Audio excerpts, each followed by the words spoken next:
चौकी चलेला हमार घरे घरे। अच्छा पूछली है सिवान में जाके चौकी चलेला हमार घरे घरे। अच्छा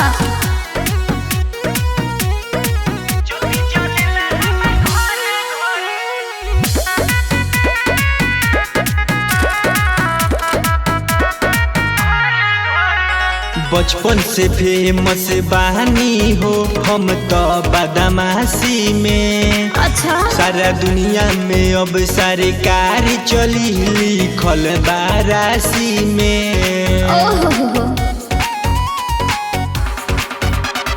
बतिया के राजा कैसे मानी हो, कर कुछ अलग तो बेजानी हो।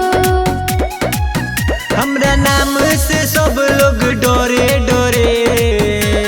का पूछली है सिवान में जाके चौकी चलेला हमार घरे घरे। अच्छा पूछली है सिवान में जाके चौकी चलेला हमार घरे घरे। अच्छा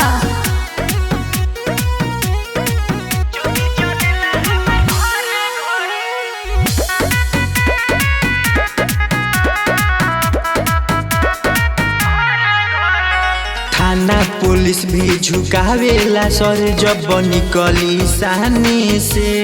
ओहो रानी तू बन के राज करो सोनू सहुआने से। ए हो हमरा के तू भरमावा न हो, दम बात जलवा देखावा न हो। अभी टांगे ले जाइब खड़े खड़े।